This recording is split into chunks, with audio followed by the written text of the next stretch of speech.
You are now entering the Thick Goddess Energy Morning Show. We in the building. High priestess in the building, didn't let my fears kill me. Transmuted my pain in that cleanse in the rain. Found out I was working and I conquered my demons. I accepted my purpose and the goddess I became.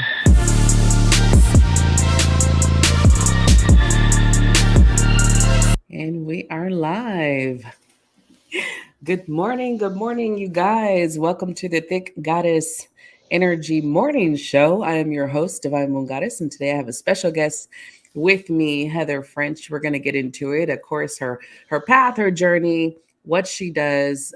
Give it a couple minutes for the notifications to start going out before we jump into it.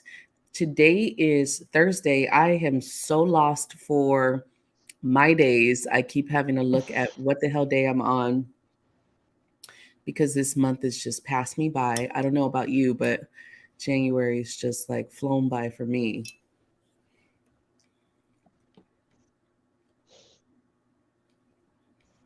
So I do have my coffee. Y'all know I have to have my coffee in the morning. I have to wake wake up. I definitely miss a nice cup of coffee. I think you can have one every now and then.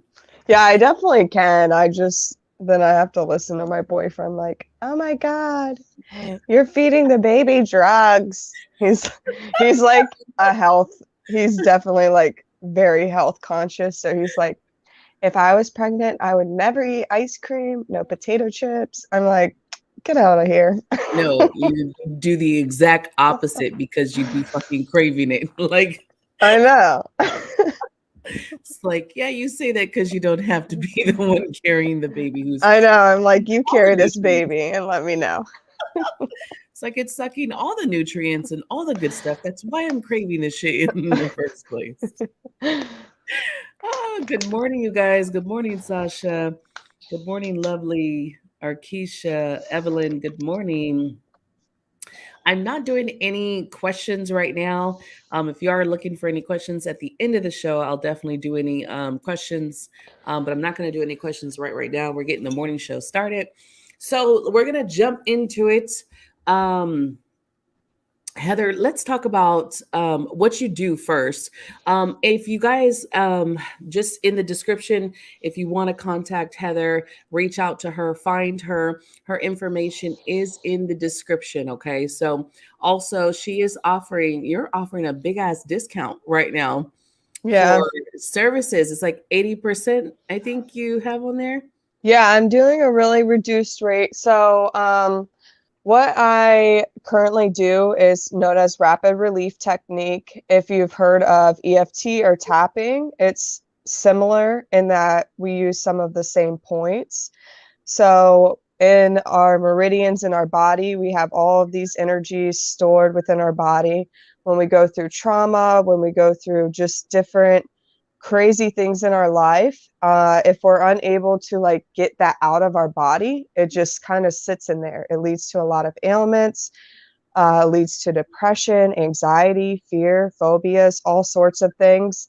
And so I work with clients on moving towards releasing this. I ended up actually discovering this modality because I was trying to do what all of like the gurus say to do, think positive thoughts, affirmations, be positive, positive, positive, positive. And I realized I was just like sticking a band-aid on top of the shit. It was like, I fucking hate myself. Let's put a band-aid on top of this and just, Right. I'm like, oh, life is great. But really deep down in my subconscious, my mind, all the information, all the like affirmations I was telling myself, my mind's just like, that's bullshit. You're not happy. You don't love yourself. You don't feel worthy. You don't feel like you deserve these things. And so even though I worked on affirmations for so long, it wasn't working for me. And then I discovered this modality, and for some people it's definitely very intense because we dive a lot into the deep, dark, painful things that you don't want to admit. We talk a lot about all of those things that we say in our subconscious. I'm worthless, I'm a piece of shit, like I hurt people. All of these things that are stuck in there that people don't want to admit to, but I found that by vocalizing it and bringing it out of our body, it actually allows us to anchor in the more positive things that we want. And when I spoke to you about this podcast, I just felt really inclined to take this opportunity to share this modality with more people because I know how much it truly changed my life. Like, I struggled just a year and a half ago, I was struggling with infertility issues. I had quite a few miscarriages. I had a lot of grief from my previous partner passing away, a lot of shame around my struggles with addiction in the past. I just basically felt like a worthless person, like I didn't deserve anything good in life. Anytime anything good would happen, I would be like, "Oh my God," like, like with my partner, he's amazing. I'm like, "What does this guy see in me?" Like, Right. instead of being like, "Wow, like, yeah, I manifested this badass man." Um, so yeah, that's just a little bit about it. Awesome. So, like, and I know a lot of people don't know what EFT tapping is. Just say a little bit of what that means. What is EFT tapping? Because I know a lot of people are going to be like, "What the fuck is?" So tapping is basically where you, like I said before, how we have these just different traumas and stuff stored in our body. So during a session with a client, I will go through these different tapping points where energy is stored, and we'll tap on the points while we're saying anything that's coming up for you. So, for example, when I was working through my own grief around my partner passing, I had a lot of anger towards myself. I felt like I should have saved him. I felt like it was all my fault. Like, if I was there that night, he would still be here, he would still be alive. I carried a lot of guilt. So I would go through these points and I would be like, "Oh my God, like, why wasn't I there for him? He needed me." I just said like everything that was coming up for me. Um, and usually I found that when we do this, like, these current issues in our life, it's always connected back to some childhood stuff. Like for me, I always struggled with death and losing people. And I discovered through tapping that the reason I struggled with death so much is because of some abandonment wounds from my childhood, from feeling unseen, from feeling unworthy of my parents' attention. And as I was able to like really dig down and heal those core wounds was when I stopped having like such a hard time with loss and grief and things of that nature. Awesome, awesome. I think EF tapping, I've never really got into it. I did like study it a little bit, just briefly on hitting like the intuitive part to like because they have a tapping for intuition, like opening your intuition. Every time I do it, I'm like tingly. I'm like warm and tingly when I do it. So we always have this like past, and we always have this journey, especially when it comes to becoming a healer or sitting in the healer seat, right? There's this phenomenal heartbreaking fucking journey, right? It's not like it's just all like, whoo, rainbows got me here, but there's this serious shit, right? They got you here. So let's talk a little bit about your journey and how you gotten to the point, because I mean, I see you now and I'm just like smiling because I'm like, wow, you've come a long fucking way. But I know a little bit about your journey. So let's get into it. Let's see what brings you to this point of I want to help people. I want people not to hurt as bad as I've hurt. Because I think that's the kind of common denominator in most healers. Yeah. I think a lot of my desire to be there and to support others comes from my upbringing and feeling so misunderstood. It wasn't Mhm. really until I found just like spirituality and self-development that I started realizing like I'm not crazy because I've always been super sensitive. I've always been super emotional. I remember as a child, I would like cry if something happened to them. And my family would always say I was a hypochondriac. I was a crybaby. I was too emotional. Um, and so I felt very reclusive with my feelings. I felt very reclusive with my emotions. And growing up in a household where my mom struggled with addiction, and as I started getting older and I started looking for outlets to cover my emotions because they weren't safe for me to feel, I discovered drugs because that's what my mom did. It was easily accessible to me. And as a result, my life fucking sucked, to be like as plain as possible. um I just put myself through a lot. Like, it was hard. I put myself through a lot of toxic relationships. I found men who validated my feelings of being unworthy. I found friends who took advantage of me, who stole from me, who would break up relationships I was in. It was just like I was constantly revalidating my feeling of unworthiness. And I think mainly my biggest awakening, honestly, like I teetered back and forth with recovery. Starting in 2017, I would get clean for about a year and a half. I would like relapse, get clean. And when I started dating Jordan about 3 years ago, which is my partner who passed away, I think it was just a big eye opener for me. I hate to say that I needed him to pass in order for me to open my eyes, but losing him really shifted so much in my life because I wanted nothing more than to help him. I felt like I was in a good place in my recovery to help him heal his own addiction issues. Right. And when he wasn't able to stay clean and he ended up overdosing, it hurt me like on a soul level. And I realized that I no longer needed to like look for these broken men and fix them, that I could actually start healing my own wounds, that I could start helping other people that like really want to heal instead of finding people. And I had like this idea in my head, like, oh, I can help Jordan, like, and he didn't even want it. He didn't want to change, but I was like Right. dragging him through the mud. I'm like, come on, get your shit together, like, let me help you.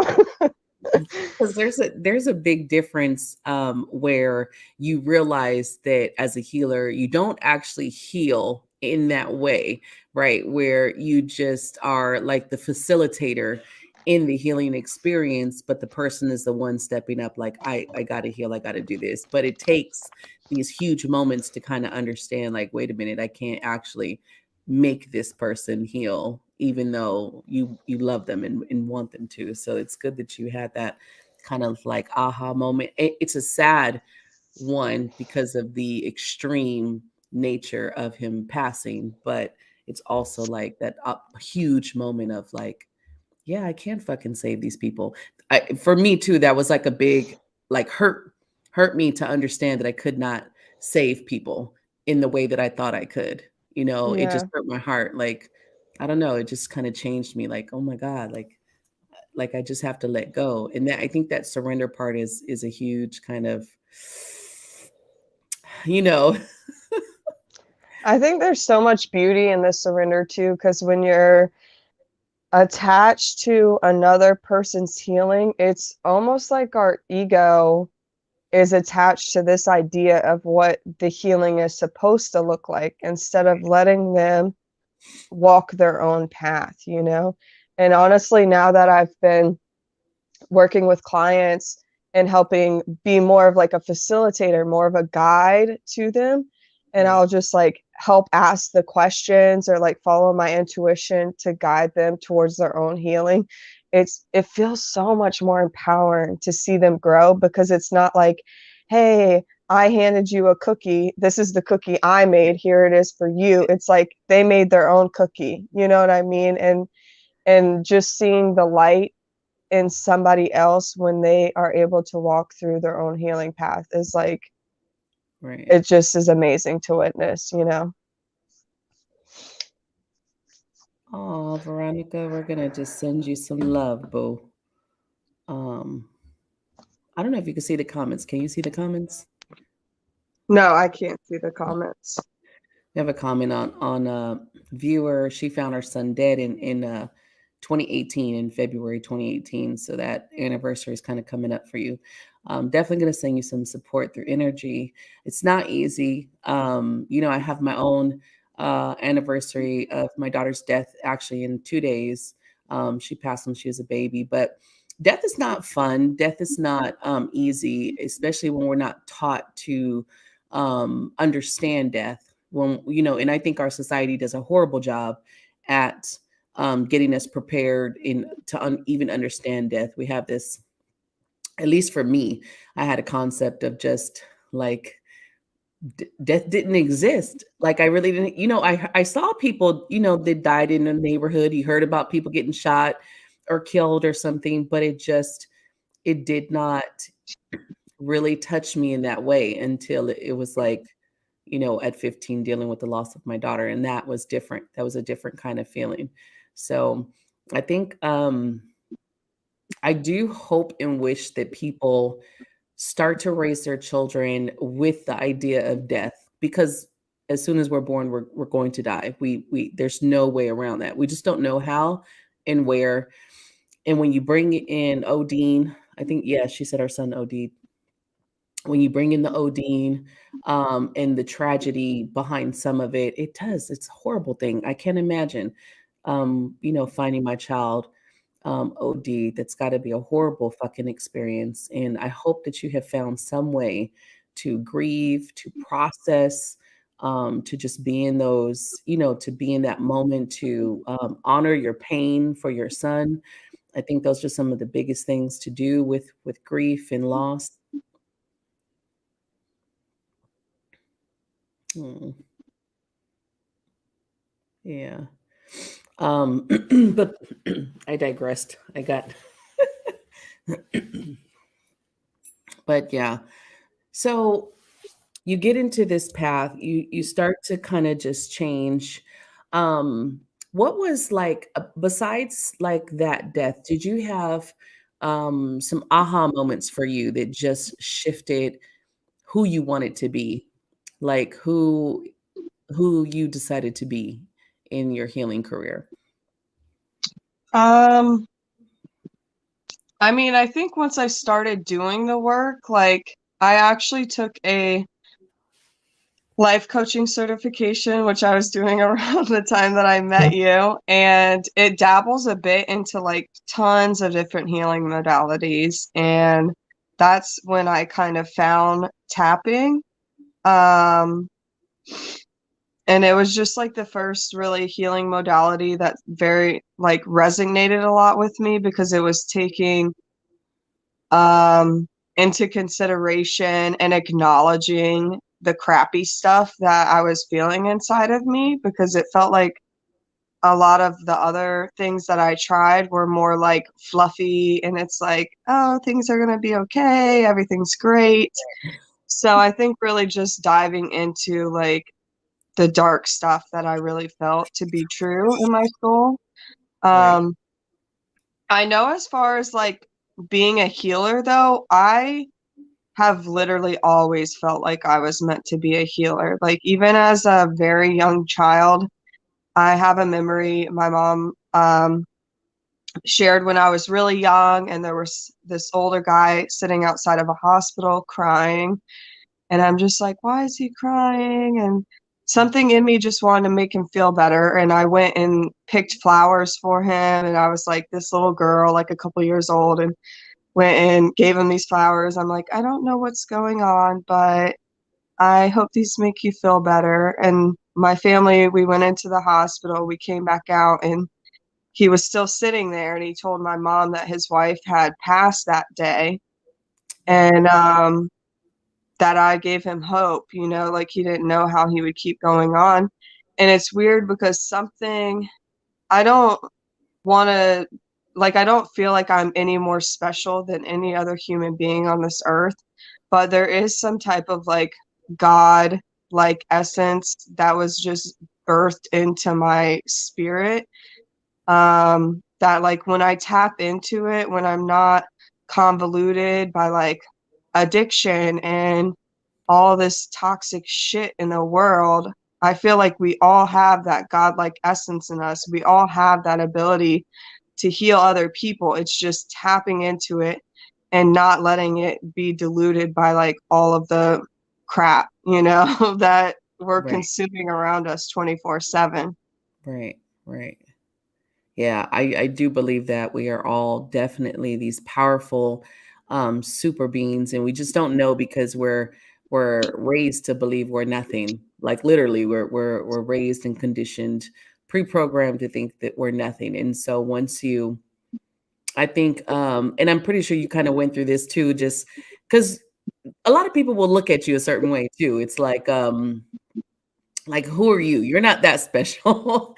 Like, you have some people that'll kind of look at you and you get that kind of judgment, right? But you have to go beyond that. You can't kind of let that deter you because you will feel it in some way, shape, or form. And that's just how people are, right? Because we're conditioned to believe that we're not as good or is powerful as we are.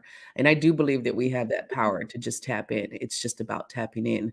Um and like seeing it, seeing the beauty, seeing the inner magic, right? Allowing ourselves to see that. Um so where are you going from here? Like what's going on? Like where you see yourself going besides just what you're doing, just transforming on what scale? I don't know. I have like so many ideas of things I want to do. I've really been implementing a lot of like inner child healing into my work.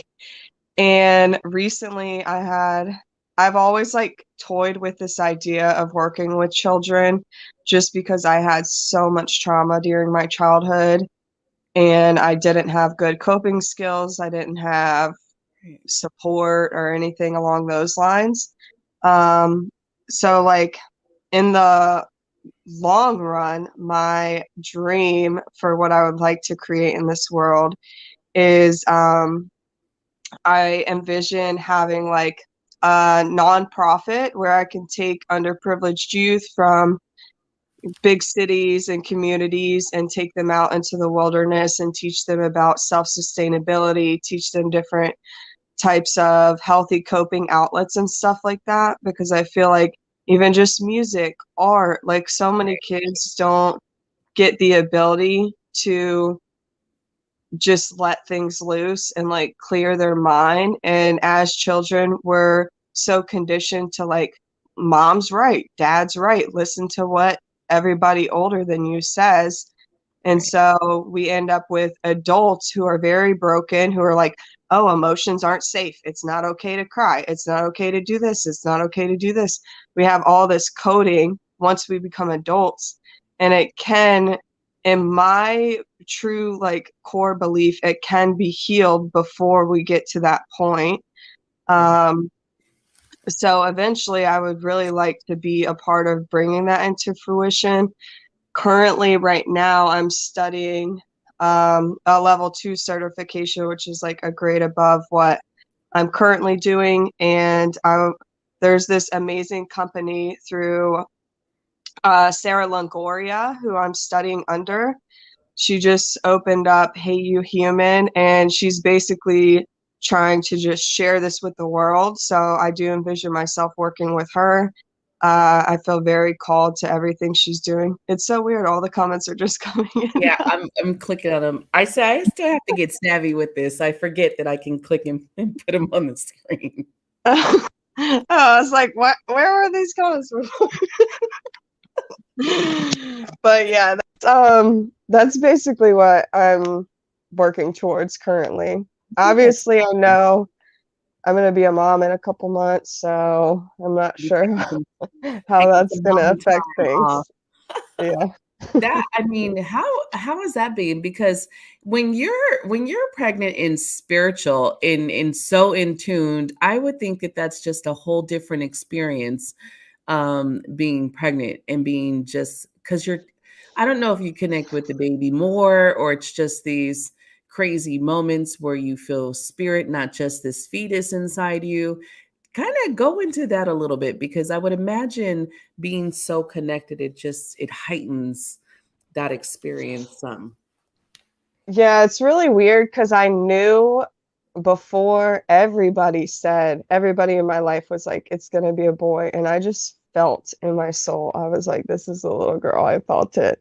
And it ended up being a girl. But it's really weird. I do feel super connected with her. Like sometimes I'll put my hands on my womb and like she'll just kick me automatically, or I'll talk to her and she'll be like moving around and stuff. Um, it definitely was a process for me to like feel comfortable connecting with her because I have had miscarriages in the past. And even when, prior to 20 weeks, when I felt like little flutters and stuff, I didn't want to get my hopes up, because I Right, was the so fear. scared. Like, what if I get so connected to her? This is the furthest along I've been in a pregnancy. And Right. it's very heartbreaking when you go through that loss. But once I started like really feeling her move around and stuff, I'm like, there's a little human in there. It's so weird. But it's honestly been so beautiful. It's been like a huge healing experience for me because I do still, to be honest, struggle with some anger towards my mom. I struggle with some maternal stuff, like very heavy maternal stuff that's been in my family line for generations. And I think the fact that I'm having a girl has just inspired me so much to heal a lot of that. Right. Um, so it's been a beautiful, like, just healing experience for me because I obviously want to give her so much more than I ever received as a child. Right. Um, but yeah, it's been pretty awesome. One of a lot of people, um I lost my train of thought real quick. Where was I going with that spirit? I don't know. Okay, never mind. Lost my train of thought. Oh no, the wound, the trauma. Well, one thing, a lot of people think that being a healer, you have to be 100% healed. Like a lot of people have this misconception that all healers are just like all healed, everything's good, and there's nothing to work on. And that's like the furthest of the truth. And I have to tell people all the time, like, hell no, I may look like I have my shit together, but I still have a lot of shit that we call it the onion layers, right? Where you're still peeling layers and you're still working through the trauma. And especially like with womb trauma, it's not just yours, it's through the generations. So having a little girl is everything because it's definitely transferring over to her, but you've healed so much before she's here. So that's one of the biggest things. And then Yeah. now, she may have some stuff that she picks up that is not completely done, but it won't be as severe. So that's the awesome part is you've done so much work before her coming here. And I had to read a lot on spiritual babies and miscarriages and abortions and things like that when I was getting into just this path and seeing how do I help people because it was something that was coming up especially in the beginning of my path. My oldest was going through a lot of miscarriage. She had quite a few miscarriages in the beginning before she finally um, got pregnant, and it was like, okay, he's staying. And I know that there's this thing about the baby always, not always, I won't say always, but there's this thing that they say spiritually that the baby will come and it's like warning you, like, get your shit together, I'm coming. Like, get your shit together, like you need to put some stuff into place. I'll be back. But we don't get the hint because we're so kind of like clueless, and then we get so devastated or we get so out of it, we're not that connected to understand that there's this something that they're showing us. And so I thought that was beautiful that I read that part, because I was just like, oh shit, okay, that makes a lot of sense. Maybe if we didn't look at it so traumatizing and harsh in the moment, it's like anything that where spirit is like, it's not time yet. Like it's almost time, but not time, right? You need to Yeah. like do some things here. And I remember having like that conversation with my daughter, and then there was some things she still needed to work out emotionally, and far as some trauma and stuff she had been through. And when she really like let some of that go, it was like boom, there she was pregnant. And then now I have this little toddler grandson running around. Yeah. That's really weird you mentioned that because I had a miscarriage when I was really young. Like I honestly had uh, I would have been a horrible mom, to be quite honest, if I had my baby at that age. Mm, Just because I still had years and years of like I probably would have lost her, to be quite honest. But my most recent miscarriage was a month after I got clean the first time. And I was still a hot mess. I was like so emotional. I had so much. It was my first time ever being clean in my entire life. And well, obviously not when I was a baby, but um, since I had been about like 15 years old. And when I had the miscarriage, it was very painful, but it was like I had this sense of peace because like I knew it mm, wasn't the right time. I knew the guy I was with was like not the right guy, you know? right, And I think it really motivated me to, keep working on myself. And it is weird because I want to say it's almost been 2 years. I had a pretty bad relapse with alcohol. It was around the 1 year anniversary of Jordan's passing. And I was just like, it was shortly after COVID started. I was like suffocated with all the emotions and super isolated.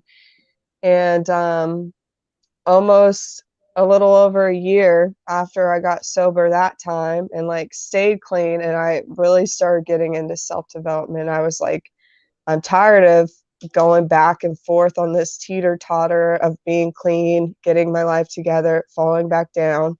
I was right, like, something has to give. And I had tried all the things. I tried NA, I tried support groups, I tried like counseling. None of it was like long term helping me. right. Um, and then once I got into the self development, it was like a little over a year later is when I got pregnant.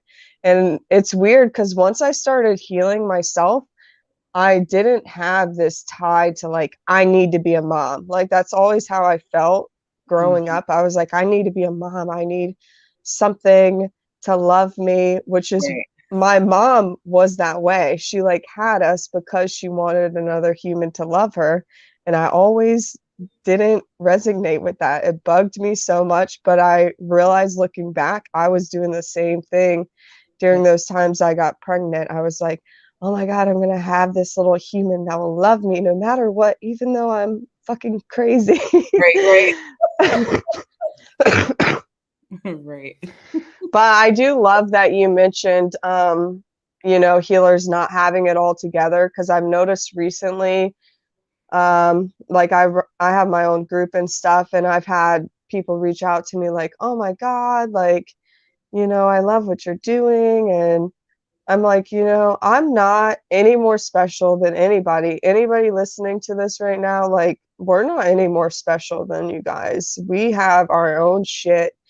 And even the stuff that I think I've healed, like, it comes back with a vengeance. It's like, because how you were talking about like peeling apart the layers of the onion, you get deeper and darker each layer you go.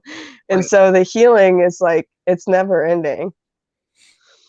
It isn't. It isn't. And that's been like a common conversation. And I'm like, a lot of people, because I'm kind of like an activator. I'm kind of like the guide and activator. Okay, so go down this hall, and there's this hall for you. And a lot of people, they get stopped, they get stuck, and it's like, well, I'm not there yet, and I need to do this, and it's like, okay, so okay, when are you going to trust yourself, or when are you going to get in this? Because our experiences is what helps more. I believe because of the shit that we've been through, people connect with us on these deeper levels, because you're like, oh shit, this person's real.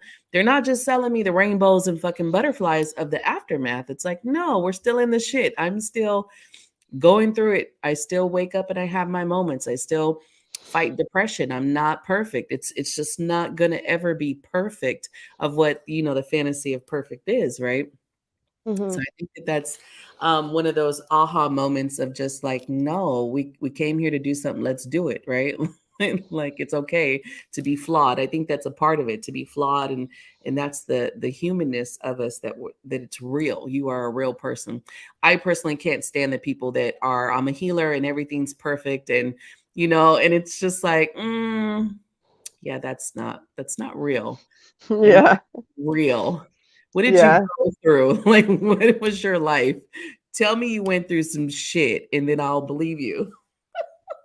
I definitely agree. I think the coolest part about also about facilitating other people's healing journey is just that I found a lot of the people who are drawn to me are people who are like working on the same stuff.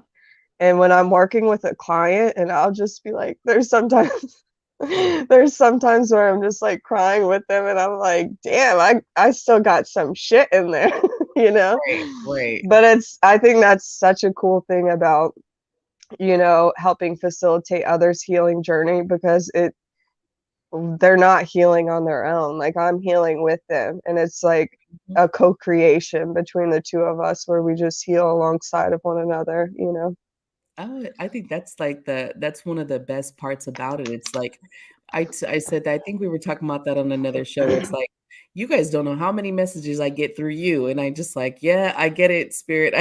I hear you. Like, okay, I get it. The 20th fucking message today. Like, okay. I don't know. I like the aha moment, when you see the aha moment in the client.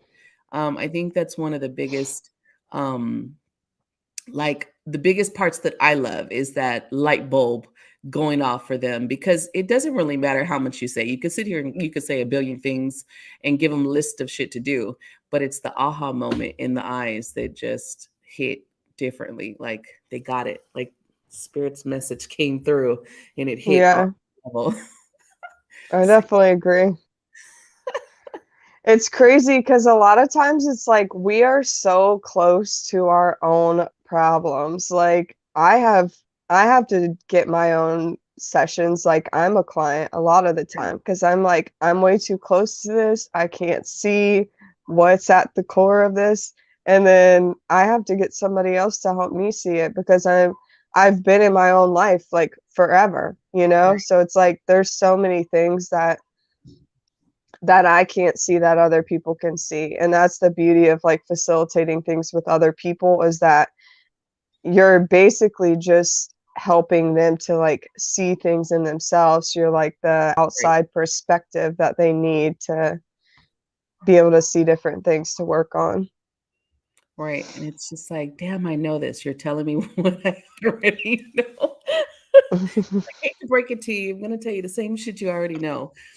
Um, did you feel like because a lot of people ask me this question, and I feel like for you to actually start to change your life, there has to be this moment where you actually get tired of yourself. Like you actually get sick of your own shit. Like there has to be that moment where, yeah, I've pissed myself off to the point of there's no other option but to fucking do better. Yeah. Yeah, I definitely felt like that. I feel like when I don't know, like how I shared before when Jordan passed, it was like I tried so hard to like pull him out of his own shit. And when he passed away, I was like, what the fuck are you doing, Heather? Like, why do you keep doing this to yourself? You know? And it was every guy I had dated leading up to him, they were progressively more toxic, progressively more controlling. They would throw things around, they were abusive, um, and just in different ways. Some were emotionally abusive, some were physically abusive, and all, the whole entire gambit. But yeah, like once he passed away, I kind of was like over my shit because I'm like, you can't fix people that don't want to be fixed, like I guess it just sunk in then. I think I don't know, death is so interesting when it's not expected, like when it's someone older, like a grandfather or someone who's ill in the family and you expect it. There's that time frame where you're able to like make peace with it, even though it's not easy, you still have that time to prepare. But when you lose someone in such a like, they're there and then they're not there, there's so many what ifs. There's so much, like there's so many unanswered questions. There's so many unspoken words. And for me, I had to find something to do with that energy that was stuck in my body because otherwise, honestly, I think if I didn't start in the self-development world, I probably wouldn't still be here today, to be quite honest with you, because I was just at a point in my life where I'm like, I don't fucking know what to do with this. Something's got to change. Right. Right. It's the biggest motivator. It's just like that being in that moment, but you got to get sick of yourself. You got to be sick of your own shit, and you got to be tired, not just tired of being tired, but tired of your shit. Like you got, because I think we do a long time of just tired of being tired that leads up to that huge moment of just like there's got to be some at that, I think, like that crossroads, and it's got to be something like because yeah, you could get a million sessions, and if you're not there yet, it's just like you go back to the same shit different day, go back to the same emotions, go back to the same toxicity, whether it be yours or others, because we like to blame other people, but we're a big part of our toxic behavior and shit like that. I love that you got into just like a modality of it, and I think people don't understand it's just different. Like if you went to the doctor's office and there's different fucking physicians, like, one's a stomach, one's heart, that's all it is. Modalities are just different, kind of where people attack. If you don't know what a modality is, those people like, what the fuck are they talking about? I know we use a lot of terms and stuff, and people get lost. Like, what is that? I get a lot of messages in my box sometimes. It's like, what are you talking about? So if you didn't know what modality is, it's just the difference, not levels or anything. There's just different ways to treat, heal, different ways to look at it, different ways to process it. But I love the fact of what you're doing. If you could tell anyone, like, people are lost. What I've noticed is right now people are lost, and we're talking about more and more people are waking up, which means more and more people are lost and don't know where to go, don't know what to do. So, what would you tell them? Like, what, you're lost? What do you do? I think a big thing is like finding your tribe. Like, none of you are crazy. I used to hear all the time, like, you're too much of this, you're too much of that, you're not enough of this, not enough of that. That's what we hear all day long. You're not like, nobody listening to this, you're not too much and you're not enough of anything. You're just exactly how you're fucking supposed to be. And you have a tribe out there somewhere who's going to understand you, who's going to help you, who's going to uplift you, who's going to make you realize that you're perfectly exactly how you're supposed to be, even when you feel fucking crazy some days, like even when you feel like you're losing it and you don't know how to deal with your emotions or whatever you're going through. It's okay. We all have days like that. Anybody who tells you they don't is a liar. They're just putting on uh, they're sugarcoating it. So I think the biggest thing is just finding your tribe of people who understand, who are also doing the work. That's a big part, is like connecting with other people who are healing, because as much as you want to heal, if you surround yourself around other people who aren't doing it, you're going to be like carrying these 50-pound weights on your back, just like walking through the trenches. And it's a lot harder to get uphill when you're dragging dead weight behind you, as opposed to when you have other people like holding hands, walking alongside of you. Right, right. You know, one of the things I realized was after leaving work and then coming into this full time and then looking back at work and just looking back at my daily routine, like struggling to get up in the morning, hating to go to work, even though I didn't hate my job per se. I love my patients, but I hated to get up and get dressed. And I was struggling to fucking wake up. I'd be pressing the fucking snooze button for like an hour, before I got up, right? Rushing to get to work, fucking would get there late most of the time because I'd be like, fuck that, I'm gonna go get my coffee first, right? To go. Then I'd go and then go in the office and you try to be pleasant. And then I would remember I would be so negative with the people, not negative towards them, but we would have these negative conversations. The conversations weren't, oh, this is what we did, or last night, this was a beautiful night. It was always like, fuck my life, free my life. It was all like every day, 5 days a week, like this we did. There was nothing inspiring of those conversations. It was always into who was getting cheated on or whose baby daddy was doing this or, like whose kids are fucking driving them crazy, who's sad because they don't have love. It was just like, damn, was I like that fucking negative?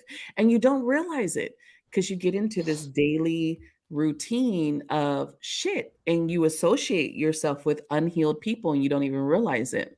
And then when you start going on your path, when spirit is bringing other people around you, because now your vibration is changing, they're still unhealed, but it's different. And if you allow yourself to keep going, then you get the other people and spirit keeps bringing you around. But it made me really look back at my daily routine and I was just like, holy shit, like that was a very negative time, just every day, same shit, same conversations, same just sitting in that energy and never getting out of it. And we don't really realize that. I think we just go through our emotions every day. We go to work, that's the highlight of our fucking day. It's a lot of drama, it's interesting. It's catty or whatever the fuck is going on at your jobs, right? That's so true.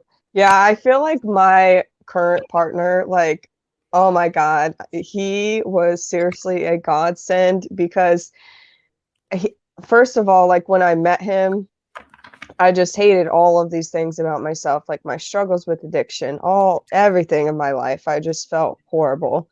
And he didn't struggle with any of that stuff, but he like really saw me and he's like, you're not broken. You're like a beautiful person. You're amazing. And I'm like, holy shit, this guy's like got his life together. He's got like a good family and he thinks I'm okay. Like I You're can't like, be that bad. Um, but there was something beautiful about having him call me on my shit because everybody in my life was the same I was. They were negative. They were stuck in all of that.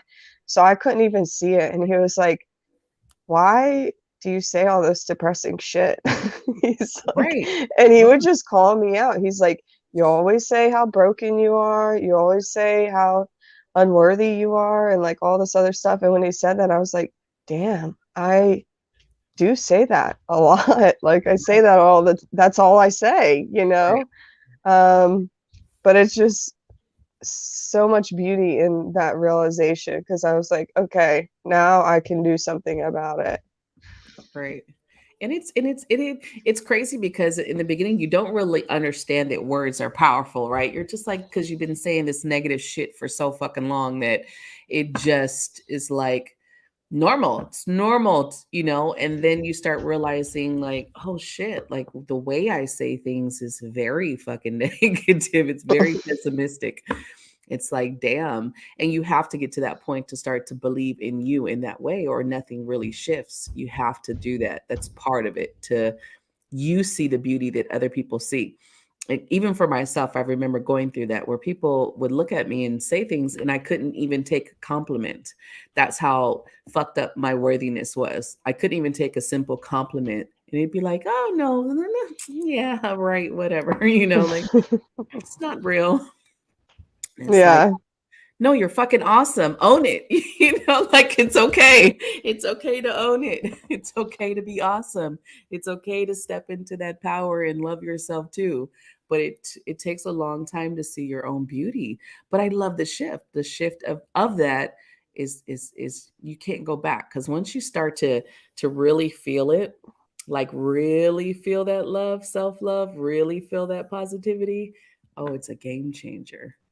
It's huge game changer. All right, you guys. We're gonna wrap this up. Thank you so much, Heather, for coming on and just talking some real ass shit with us. If you guys want to find Heather, her information is in the description. Her pages, her group, website, I can't remember, whatever you gave me is in the description.